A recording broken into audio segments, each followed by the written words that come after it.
Hi, my name is Bob Dittmer, and welcome to Explorations in Public Relations. In this series of short videos, we explore and illuminate the practice and the profession of public relations. Thank you for joining us.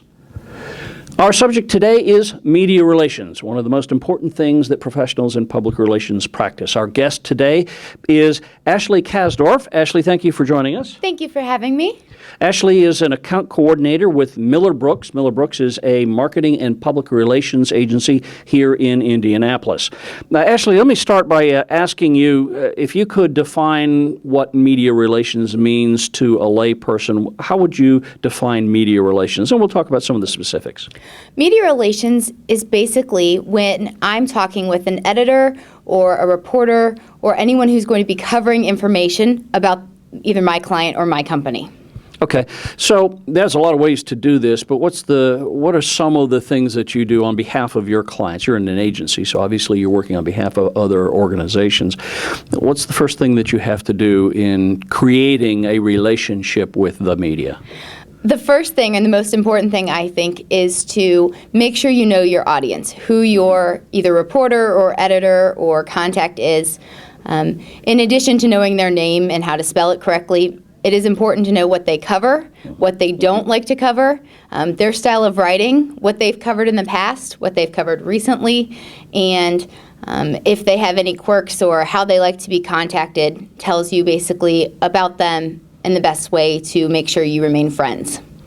And when you say friends, you don't really mean like we're going to go out and quaff a few brewskis or anything, do you? What do you mean when you say friends? In my case, that means seeing people at trade shows and them actually wanting to come to see our products at a booth or at an event. If we invite them on behalf of the company, that we've created a relationship or established a friendship, that they trust me, they know I'll provide them with what they need, they won't have a whole lot of work to do on their end. It's basically it's a beneficial relationship for both sides, but they do very little work. Gotcha. So you become a resource for them, really, and it's an important relationship, almost a symbiotic relationship. Correct. Okay, now when you talk to reporters, you have a number of different mechanisms. There are traditional mechanisms like a news release, or you get on the phone and you make a pitch, or those sorts of things. Let's talk about some of those. The news release, alive or dead? Very alive, actually. At least in the agency world and when working with clients. If it's not a new product, it usually isn't a release. Mm-hmm. Right now, green is big, so there are a lot of green releases, sustainability efforts, or Energy Star. But the release is most commonly used for us during trade shows. It announces new products, it gives editors a chance to look at all the information in one place, and it gives them a resource to come back to later when they want to write about it. That makes perfect sense. Now, I mentioned earlier making a pitch. What is a pitch? A pitch is basically a short summary, but it needs to be catchy if you're going to get anyone to bite. It basically gives an overview of the information and teases someone into wanting to know more. Okay, so the pitch is really an approach, perhaps by telephone or by email, to try to attract a reporter or editor's interest in doing a story. Is that right? Either a story or a case study or following an important lead that we might have based on an upcoming legislation or something along those lines that we can give them an inside look. How do reporters like pitches? Reporters don't care a whole lot for pitches, to be honest with you. If I can provide them with a great story that they don't think they've ever covered, great. The likelihood of me knowing one of those because they've covered everything from A to Z is difficult. But once you've created that relationship with them, they're much more likely to hear you out or read, in my case, because most of the time we email pitches back and forth. And if I send an email, I include photos, so it gives them something also to look at in addition to just having to read. And a lot of times the photos can get people to respond. And it is, after all, as you talked about this relationship, it's a relationship of trust. You're trying to get the reporter to trust you that what you're pitching to them really has value to their readership or their viewership. Is that right? Correct. I have to be able to prove to them that I have something they haven't covered before, or a different angle, or even a different building. You know, everyone has covered green or sustainable or energy efficient, but if I can provide maybe a different type of building like a multifamily residence or a laundromat that does something different, readers are interested in not always having the same residential house featured on the front. And how do you handle the flip side of the pitch? And that is when the reporter calls you and asks you for information. Is that a little bit different approach? It is a different approach.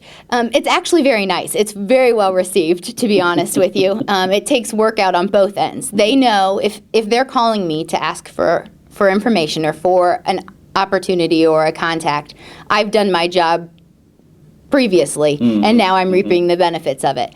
So if they call me, we just chalk that up to, a big pat on the back, and then you have to make sure you provide them the service that they expect. Because the minute I slip up or I don't get back to them in, a fair amount of time, then I've lost some of their confidence in me, and I have to rebuild that. And that's a good point, isn't it? We used to say in the bad old days, we used to say that the news cycle sort of ended at 5 o'clock in the afternoon because the news went on the television, the newspaper went to bed. That was it. We could go have a cold one and go home to the wife and kids, but that's not true anymore, is it? No, thanks to email and smartphones, honestly, I can get an email from an editor anytime, or from a client for that matter, and they can be contacted by anyone at any time as well. So although we technically step out of the office somewhere between 5 and 6, we're never technically off the clock. And that's a good point to make. Ashley, one final thought. As many of our viewers will be young college students or young professionals, in terms of preparing themselves for the workplace and to do media relations, you've been doing this now for a couple of years. What kind of advice or suggestions in terms of preparation would you suggest for them? First of all, make sure that your writing is concise. Editors are going to take very little time to skim through whatever you send them, and if they see typos or errors, they're going to delete it, toss it, trash it, whatever you want to call it. Also, make sure that your thoughts, you've thoroughly thought the process through before contacting them. You've talked to the person you're writing the story about, and they're willing to speak to someone. You can't offer a story without having the means to back it up, and that happens all too often and early on in careers, because you just get excited about the opportunity. So make sure that you can back up the story that you're pitching. Good advice. Ashley, thank you very much for joining us and talking about media relations today. Thank you, sir. Thanks for having me. Thank you for joining us today for Explorations in Public Relations. If you enjoyed this program, please stay tuned for more such programs about public relations in the future.